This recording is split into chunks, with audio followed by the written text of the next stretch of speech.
ഋഷീശ്വരന്മാരെ കണ്ടെത്തിയ വലിയ കാര്യം എന്ന് വെച്ചാൽ പരിതസ്ഥിതി അല്ല നമ്മുടെ ജീവിതത്തെ എങ്ങനെയാണ് ചെയ്യുന്നത്.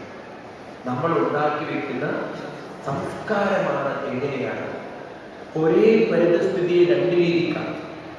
ഇപ്പൊ മഴ പെയ്യുമ്പോൾ നമുക്ക് പറയാൻ ശിക്ഷപ്പെട്ട ഇതൊരു വൃത്തികെട്ട മഴ, അത് ദേഷ്യപ്പെടാം. അത് പറഞ്ഞാലും പെയ്യേണ്ട മഴ അത് പ്രകൃതിയുടെ ഒരു ഭാഗം. മഴ പെയ്യുക, അത് പെയ്യുന്നു, അത് പോകുന്നു. നമ്മൾ ജീവിച്ച് മരിച്ചു പോകുന്ന പോലെ തന്നെയാണ് ആരും മഴ പെയ്യുന്നതും അത് മഴ പോകുന്നതും അല്ലെ. നമുക്ക് ആ മഴയിൽ നിന്ന് പോലും ജീവിത തത്വം പഠിക്കാം. 24 ഗുരുക്കന്മാരുടെ കഥ പറയും ഭഗവാൻ കൃഷ്ണൻ. ഈ മഴയിൽ നിന്നും ഈ വെള്ളത്തിൽ നിന്നും പഠിക്കാം.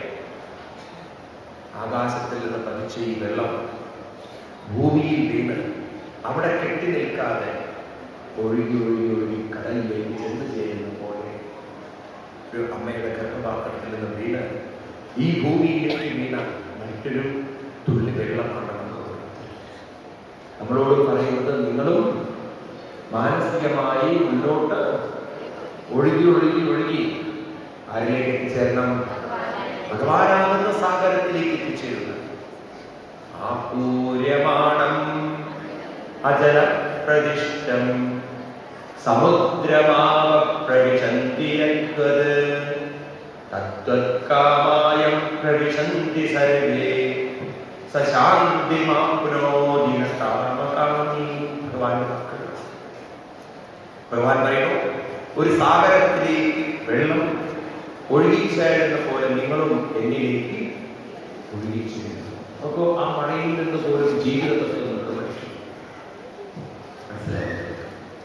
അപ്പൊ നമുക്ക് വേണമെങ്കിൽ മനസ്സിനെ മാറ്റിയെടുക്കും തോറും നമ്മുടെ ജീവിതത്തിന്റെ നിലവാരം കൂടി കൂടി കൂടി വരും. നോക്കൂ, ഇന്നത്തെ തലമുറകൾക്ക് മനസ്സിലാവാത്തത്, അവരെ തെറ്റിദ്ധരിച്ചിരിക്കുന്നത് ഇന്നത്തെ വിദ്യാഭ്യാസം ഉണ്ടാക്കിയ സംശയങ്ങളാണ്. സൗകര്യങ്ങളുണ്ടെങ്കിൽ, സാഹചര്യങ്ങളുണ്ടെങ്കിൽ ജീവിതം നന്നായി.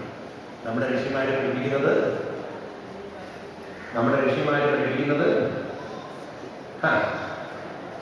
മനസ്സ് നന്നായാൽ ജീവിതത്തെ നിങ്ങൾക്ക് നന്നാക്കിയെടുക്കാൻ സാധിക്കും. ഏത് സാഹചര്യത്തെയും നന്നാക്കിയെടുക്കാൻ അല്ലേ? 5 ഭർത്താവുള്ള ഒരു സ്ത്രീയായിരുന്നു ആര്? ഒരു പരാതിയില്ല ഉണ്ടായിരുന്നു. ഒരു പരാതി. 5 പേരെയും ഭംഗിയെ കൂട്ടണം. എന്തും പാഞ്ചാലിയുടെ മനസ്സ് കൂടുതൽ അടുത്തത് ആരോടാണ്? ഭഗവാൻ. ഒരു പരാതി. ഒരു ഭർത്താവിനെ കൂട്ടുതാണെന്ന് എത്ര പരാതിക്കാരാണ്? പരാതിയില്ലാത്തൊരു ഭാര്യയെ കണ്ടിട്ടുണ്ടെങ്കിൽ മൈക്രോസ്കോപ്പിലൂടെ പോലും കാണില്ല. എന്നാൽ 5 ഭർത്താക്കന്മാരുണ്ടായിട്ട് പോലും പാഞ്ചാലിക്ക് പരാതിയില്ലാത്തതിന്റെ കാരണം പാഞ്ചാലിയെ 5 പേരെ സ്നേഹിച്ചിട്ടില്ല. ഐ ലവ് യു എന്ന് പറയും. പാഞ്ചാലി ഒരാളോട് മാത്രമേ ഐ ലവ് യു എന്ന് പറഞ്ഞോളൂ. ആരോട്? നിങ്ങളത് പറയുന്നില്ലേ? മനസ്സിലായില്ലേ? പാഞ്ചാലിക്ക് അത്ര ബോധ്യമായിരുന്നു, ഞാൻ സ്നേഹിക്കുന്നത് ഭഗവാൻ. ഇപ്പോഴും ഭഗവാനെ വിളിക്കുന്നു. നിങ്ങൾ എന്തെങ്കിലും പ്രശ്നം വന്നാൽ നിങ്ങൾ ഏട്ടാ ചേട്ടാ എന്നൊക്കെ വിളിച്ചത് സമയത്ത് പാഞ്ചാലി ഏട്ടാ ചേട്ടാ എന്ന് വിളിച്ച സമയത്ത് എന്ത് വിഷമം വന്നാലും കൃഷ്ണ ഭഗവാൻ ഇനി അങ്ങനെ വിളിക്കാവും. വീട്ടിൽ ചെന്ന് കഴിഞ്ഞാൽ ചേട്ടാ ഏട്ടാ ചേട്ടാ എന്ന് വിളിക്കരുത്. ആരെ വിളിച്ചോളൂ. അപ്പോഴും സൂക്ഷിക്കണം. ഭർത്താവ് കേൾക്കാതെ വിളിച്ചാൽ എന്താ പറയുന്നത്? എന്റെ കൃഷ്ണൻ വന്നു ചെയ്തു അല്ലേ? എന്തെങ്കിലും സാധനം എടുത്തു വയ്ക്കണം. കൃഷ്ണ വിവാഹം വന്ന് എടുത്തു വയ്ക്കണേന്ന് പറഞ്ഞാൽ എന്റെ കൃഷ്ണൻ വന്ന് എടുത്തു വരുന്നതാണ് പെട്ടില്ലേ? അവിടെ ഭർത്താവ് കേട്ട് വിളിക്കണം. ഇതാണ് സത്യം. അപ്പൊ നമ്മുടെ മനസ്സിന്റെ മനസ്ഥിതി മാറ്റിക്കഴിഞ്ഞാൽ നമ്മുടെ ജീവിതത്തിന്റെ ഗതി വ്യത്യാസം. ഭഗവാൻ പറയുന്നു, 3 തരത്തിലുള്ള ഗതികൾ ഉണ്ടാക്കാം. ഒന്ന് സാത്വികം, രാജസികം, താമസികം എന്ന് പറഞ്ഞാൽ നല്ല മനസ്സ്, നല്ല ധൈര്യമുള്ളൊരു മനസ്സ്, എന്തു വന്നാലും ഉൾക്കൊള്ളാൻ കഴിവുള്ളൊരു മനസ്സ്. ഇതിന്റെ പേരാണ് സാത്വികം. ഒരു ധൈര്യശക്തിയൊക്കെ തേജസ്സുള്ള ഒരു മനസ്സ്. എന്നാൽ എപ്പോഴും ദേഷ്യവും എന്തെങ്കിലും കിട്ടണം എന്നുള്ള വാശിയും അങ്ങനെയൊക്കെയുള്ളൊരു മനസ്സുണ്ടല്ലോ, ഞാൻ പറയുന്നതാണ് ശരി എന്നുള്ളൊരു അടിച്ചേൽപ്പിക്കുന്ന ഒരു മനസ്സ്. ഈ മനസ്സോടുകൂടിയൊക്കെ നമ്മൾ ജീവിച്ചു കഴിഞ്ഞാൽ ഇതേ ഭാഷയും ജീവനമുള്ളൊരു ജന്മമാണ്. നിങ്ങൾ കുട്ടികളെ നോക്കുമ്പോൾ നിങ്ങൾക്ക് കാണാൻ പറ്റും, ചില കുട്ടികൾക്ക് ആ പിടിവാശി വളരെ കൂടുതൽ, ചില കുട്ടികൾക്ക് എന്ത് കൊടുത്താലും സന്തോഷമാണ്. ഉണ്ടോ അങ്ങനത്തെ കുട്ടികൾ? ഉണ്ടോ? ചില കുട്ടികൾ വളരെ ആലസ്യമാണ്, ഒന്നിനൊരു താല്പര്യമില്ല, വളരെ ഡള്ളായി. അതെങ്ങനെയാണ് ഈ ആലസ്യം വന്നത്? ഇവിടെ തന്നെ എങ്ങനെ ഉണ്ടാക്കിയെടുത്തത്? ഒന്നിനൊരു താല്പര്യമില്ല, ഒരേ ഒരു താല്പര്യമുള്ളൂ, ഇത് നീണ്ടു നിവർന്ന് കിടക്കാൻ. ഈ ആലസ്യത്തോടുകൂടി മരിച്ചാൽ അടുത്ത ജന്മവും ആലസ്യം തന്നെ. ഉണ്ടോ അങ്ങനത്തെ?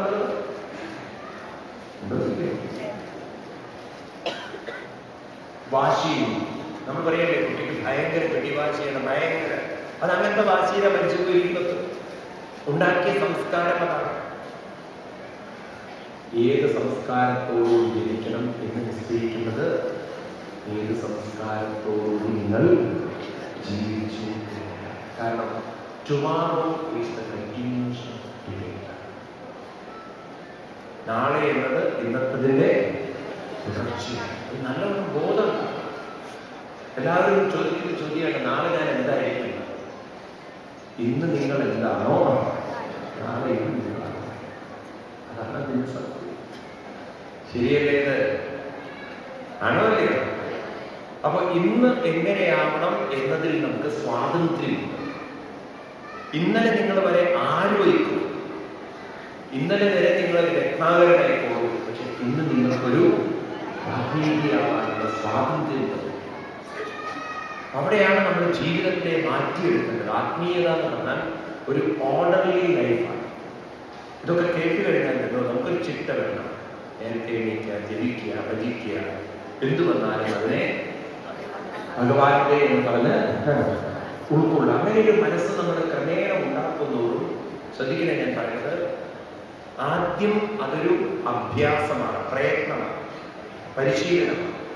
പിന്നെ അതൊരു സ്വഭാവമാണ്, പിന്നെ അതൊരു സംസ്കാരം. ചായ കുടിക്കുന്നവർക്ക് അങ്ങനെയല്ലേ? നമുക്ക് ആദ്യം തുടക്കത്തിലൊക്കെ കുടിച്ചു പിന്നെ സ്വഭാവമായി, ഇപ്പൊ അത് ഒരു സംസ്കാരമായി. ഇപ്പൊ ചായ ഉണ്ടെങ്കിലേ മൂടുണ്ടാവുള്ളൂ. പലരുടെയും മൂടിരിക്കുന്ന ചായയാണ്. ഇന്നൊരു മൂടില്ല, കാരണം ചായ.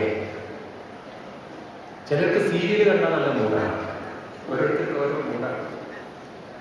ഇപ്പൊ ചിലരൊക്കെ ഈ ഏഷ്യാനെറ്റിലെ പ്രോഗ്രാമൊക്കെ കണ്ടാൽ അവർക്ക് അങ്ങനെയാണ് മൂടി തരുന്നത്. എന്നോട് ചെല്ലുമ്പോൾ സ്വാമിജി രാവിലത്തെ പ്രോഗ്രാം കണ്ടാൽ നല്ല മൂടാണ്. അവസാനം അവരുടെ മൂഡ് എങ്ങനെയാണോ എനിക്കറിയില്ല. അപ്പൊ നമ്മൾ മനസ്സിലാക്കുന്നു, ഏത് സംസ്കാരവും നമുക്ക് വാർത്തെടുക്കാനുള്ള സ്വാതന്ത്ര്യം. ശ്രദ്ധിക്കണേ ഞാൻ പറയുന്നത്, ആരെയും ഭഗവാൻ താഴ്ത്തുന്നില്ല, ആരെയും ഭഗവാൻ നിർത്തുന്നില്ല. പൂർണ്ണ സ്വാതന്ത്ര്യം ആർക്ക് തന്നിരിക്കണോ? ഭഗവത്ഗീതയിൽ 9-ാം അധ്യായത്തിൽ 29-ാം ശ്ലോകം നിങ്ങൾക്ക് വായിച്ചാലുണ്ടോ? നിങ്ങൾ ഒരിക്കലും ഭഗവാനെ എന്തിനെന്നെ എങ്ങനെയാക്കി എന്ന് ചോദിക്കുകയാണ്. ഞാൻ എന്ത് പാപം ചെയ്തു ചോദിക്കുകയാണ്. അവിടെ പറയണോ ഭഗവാൻ, സമോഹം സർവഭൂതേഷു നമേ ദ്വേഷോസ്തി ന പ്രിയം ഹേ ഭജന്തി മാം ഭക്ത്യാ അഹം തേ ദ്വേഷു തേ മയി. സമോഹം, ഞാൻ, സമ അഹം, സർവഭൂതേഷു, മനസ്സിലായി? ഞാൻ സർവഭൂതേഷു സമം, ഞാൻ എല്ലാവരിലും സമമാണ്. ആർക്കും ഭഗവാൻ കൂടുതലും തരുന്നില്ല, ആർക്കും ഭഗവാൻ കുറവും തരുന്നില്ല. ഏത്? ഭഗവാന്റെ സാന്നിധ്യം. എല്ലാവരിലും ഭഗവാന്റെ സാന്നിധ്യം ഒരേപോലെയാണ്. കൊണ്ട് മനസ്സിലാക്കി വയ്ക്കും. ക്രിസ്ത്യാനികൾക്കൊരു ദൈവം, ഹിന്ദുക്കൾക്കൊരു ദൈവം, മുസ്ലിങ്ങൾക്കൊരു ദൈവം എന്നുള്ളതില്ല. അത് വളരെ തെറ്റിദ്ധരിക്കപ്പെട്ട് പ്രചരിപ്പിക്കപ്പെട്ടതാണ്. ഭൂമി എല്ലാവർക്കും ഒന്നല്ലേ? ആണോ? ഭൂമിയുടെ ആകർഷണ ശക്തി എല്ലാവർക്കും ഒരുപോലെ. ശ്വസിക്കുന്ന വായു ഒരുപോലെയാണ്. ചൂട് എല്ലാവർക്കും ഒരുപോലെയാണ്. എങ്കിൽ ആത്മാവും ഒന്ന് തന്നെ. അതിനെ ചിലവര് അല്ലാഹു എന്ന് വിളിക്കുന്നു, ചിലവര് എന്താണ് പിതാവ് എന്ന് വിളിക്കുന്നു, നമ്മുടെ ഋഷീശ്വരന്മാര് പരമാത്മാവ് എന്ന് വിളിക്കുന്നു. പറയുന്നതൊക്കെ എല്ലാവരും ചൂണ്ടിക്കാണിക്കുന്നത് ഒരേ സാധനത്തിനാണ്. രാമകൃഷ്ണ പരമഹംസർ പറഞ്ഞതിലും ഒരേ വെള്ളത്തിന് നമ്മൾ മലയാളികൾ വെള്ളം എന്ന് വിളിക്കും. ഇവിടുന്ന് അങ്ങനെ മാറി തമിഴ്നാട്ടിൽ കയറി കഴിഞ്ഞാൽ എന്ത് പറയും? തണ്ണി എന്ന് പറയും. കർണാടകയിലേക്ക് കയറി കഴിഞ്ഞാൽ നീരൂർ പറയും. അത് കഴിഞ്ഞ് മഹാരാഷ്ട്രയിൽ കയറി കഴിഞ്ഞാൽ പാനി. ശരിയല്ലേ? പക്ഷെ ഒരു നാട്ടിലെ ഭാഷ വേറെ നമുക്ക് പറയാൻ പറ്റില്ല. ഒരു അമ്മ റിട്ടയർ ചെയ്തിട്ട് മകളുടെ അടുത്തേക്ക് പോകുന്ന ബോംബെയിലേക്ക് നേത്രാവതി ട്രെയിനൊക്കെ കയറി പോകുന്ന സമയത്ത് പണ്ട് കാലത്ത് 10 വർഷത്തെ മുമ്പ് അന്ന് ഈ കാറ്ററിംഗ് സർവീസ് ഒന്നും ഇല്ല ട്രെയിനിൽ. അപ്പൊ നമ്മുടെ നാട്ടിലൊരു പ്രത്യേകത, ആര് ദൂരെ വഴിക്ക് പോവുകയാണെങ്കിലും ഇലയൊക്കെ വാട്ടി അതിൽ ചോറ്, മൂടികറി എല്ലാം ചേർത്ത് പൊതിഞ്ഞ് അതും ഡേറ്റ് എഴുതി കൊടുത്തിട്ടുണ്ട്. ഇത് ഇന്നത്തേക്ക്, ഇത് നാളത്തേക്ക്, ഇത് രാവിലത്തേക്ക്, ഇത് ഉച്ചയ്ക്ക്. ഡോക്ടർമാരുടെ പ്രിസ്ക്രിപ്ഷൻ കൊടുക്കുന്നുണ്ട്. ഏത് തെറ്റും കഴിക്കണം. ഇതൊക്കെ മടക്കി കെട്ടി ചുരുട്ടി അമ്മ കൊണ്ടുപോയി ബാഗിലൊക്കെ വെച്ച്. അങ്ങനെ ട്രെയിനിലിരുന്ന് ഏറെക്കുറെ ഈ ട്രെയിൻ മഹാരാഷ്ട്രയിലെത്തിയിരുന്നു. പാവം ഈ ചോറൊക്കെ എടുത്ത് മുകളിൽ വെച്ചിരുന്നു. ഈ മഹാരാഷ്ട്രയിൽ ഈ ട്രെയിൻ ലോക്കൽ ട്രെയിനാണ്. നാട്ടുകാർ മുഴുവൻ കയറാൻ സ്ഥലമില്ലാത്തോട്ട് കുറെ ആൾക്കാർ മുകളിലൊക്കെ കയറിയിരുന്നു. ഈ അമ്മയുടെ ചോറ് വെച്ചെടുത്ത് ഒരാൾ കയറിയിരുന്നു. അമ്മ പറയുന്നത് താഴെ ചോറ് ചോറ് ചോറ്. മഹാരാഷ്ട്രയിൽ ചോറ് ചോറ് എന്ന് പറഞ്ഞാൽ ഹിന്ദി അടിച്ചേ. ആളുകളൊക്കെ കൂടെ വന്ന് പാവം മുകളിൽ കയറിയിരിക്കുന്നവരെ തൂക്കി താഴെ 2 കിടവില്ല ചോർക്കിയാണ്. അയാളൊക്കെ മേലേക്ക് ചോർക്കിയ മേലേക്ക് ഓഫീസറെ ക്യാ ചോർക്കിയ. അപ്പോഴേ അമ്മ പറയുന്നത് ചോറുണ്ട് ചോറുണ്ട് ചോറുണ്ട്. പാവത്തിന് 2 ഇടി കറി കിട്ടി. അവസാനം നോക്കുമ്പോഴെന്താണ് ഈ അമ്മയുടെ സത്യത്തിൽ അമ്മ പറഞ്ഞു ശരിയാ, ചോറിന്റെ മുകളിൽ ഇങ്ങനെയാണ് ഇരുന്നത്. നമുക്ക് നമ്മുടെ കഴിക്കുന്ന ചോറിന് അവിടെ പോയി പറഞ്ഞു കഴിഞ്ഞാൽ എത്ര അപകടമാണ്. പണ്ട് സർദാർജിക്ക് അടി കിട്ടിയതുപോലെ പാവം തമിഴ്നാട്ടിൽ വന്നിട്ട് പറഞ്ഞു രണ്ടാ പനിയിലേക്കാണ് പോകുന്നത് കടക്കാരനോട്, ഈ പെട്ടി കടക്കാരനോട്. അവൻ പറഞ്ഞ എൻ്റെ പേര് വീരവാണിയാണ്, ഒരു മാസം പറയുന്നത്. അപ്പൊ ഇതുപോലെയാണ്.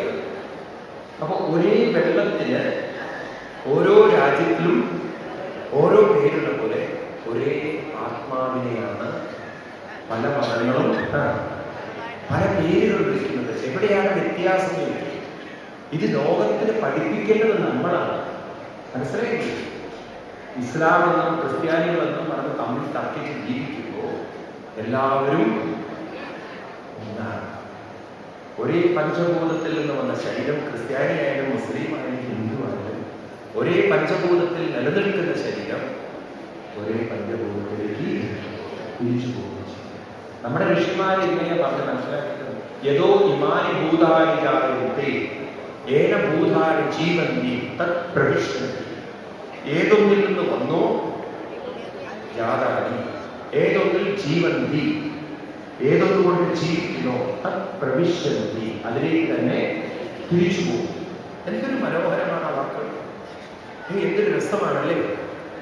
കടലിൽ നിന്ന് വന്ന വെള്ളം വീണ്ടും അത് കടലിലേക്ക് പോകുന്ന പോലെ മുസ്ലിമിന്റെ ശരീരം, ക്രിസ്ത്യാനിയുടെ ശരീരം, ഹിന്ദുവിന്റെ ശരീരം, ബുദ്ധന്റെ ശരീരം, സിഖുകാരന്റെ ശരീരം വന്നത് മണ്ണിൽ നിന്ന് പോകുന്നതും. എവിടെയാണ് മതം ഉള്ളത്? മനസ്സിലാക്കാം. ഞാൻ പറയാം, അതാണ് ഭാരതത്തിന്റെ മഹത്വം. നമ്മളത് പറഞ്ഞു കൊടുക്കണം. ഈ ക്രിസ്ത്യൻസ്, നിങ്ങൾ ഈ TV പ്രോഗ്രാം നോക്കുക, ക്രിസ്ത്യൻസിന്റെ ഒക്കെ അവരൊക്കെ പഠിപ്പിക്കുന്നത് നിങ്ങളൊരു ക്രിസ്ത്യനാവുക, നല്ല ക്രിസ്ത്യാനി. മുസ്ലിങ്ങൾ പഠിപ്പിക്കുന്നത് നിങ്ങൾ നല്ലൊരു മുസ്ലിമാവും. നമ്മുടെ ഋഷീശ്വരന്മാരെ പഠിപ്പിക്കുന്നത് നിങ്ങൾ ഈശ്വരനാവും. എന്താണ് വ്യത്യാസം നോക്കുക? കാരണം ഈശ്വരനാവാനേ പറ്റുള്ളൂ, മുസ്ലിമും ക്രിസ്ത്യനും ആവാൻ പറ്റില്ല. എന്തുകൊണ്ട്? വന്നിരിക്കുന്ന മനസ്സ് ഈശ്വരനിൽ നിന്നായതുകൊണ്ട്, നിലനിർത്തുന്നതും ഈശ്വരനായതുകൊണ്ട് നമുക്ക് ആയിത്തീരാനും സാധിക്കുന്നത് ഈശ്വരൻ. അതുകൊണ്ട് അതിനെ ഋഷീശ്വരന്മാരെ വിളിച്ചത് ബ്രഹ്മനിർമ്മാണം എന്ന് വിളിച്ചു. എന്താണ്? അപ്പൊ നമ്മുടെ മനസ്സിനെ നമ്മൾ ക്രമേണ ഉയർത്തിക്കൊണ്ടുവരുമ്പോൾ എങ്ങനെയാണ് നമ്മുടെ മനസ്സ് ഉയർന്നു നമുക്കറിയാം? ഋഷീശ്വരന്മാരെ പറയണോ, നിങ്ങൾക്ക് എന്തു വന്നാലും അത് ഭഗവാന്റെ നിശ്ചയമായി ഉൾക്കൊള്ളാനുള്ള കരുത്തുണ്ടെങ്കിൽ നിങ്ങൾ മാനസികമായി. അതിനെയാണ് ഭഗവാൻ സമബുദ്ധി എന്നൊക്കെ പറയാം. അതിന്റെ മറ്റൊരു പേര് ജീവൻ മുക്തി എന്നാണ്. എന്താണ്? ഈ ഒരു അവസ്ഥയിലേക്ക് ഉയർന്നാൽ പിന്നെ നിങ്ങൾ പേടിക്കില്ല. നിങ്ങൾക്ക് അടുത്ത ജന്മം നല്ലൊരു മനുഷ്യജന്മം, അത് നല്ലൊരു സാഹചര്യത്തിൽ കിട്ടുന്ന മനുഷ്യജന്മം ആയിരിക്കും. അടുത്ത ജന്മത്തെക്കുറിച്ച് നമ്മൾ പരിഭ്രമിക്കണോ, അതോ ഈ ജന്മത്തെ നമ്മൾ കൂടുതൽ ഏതാ വേണ്ടത്? മനസ്സിലാവും.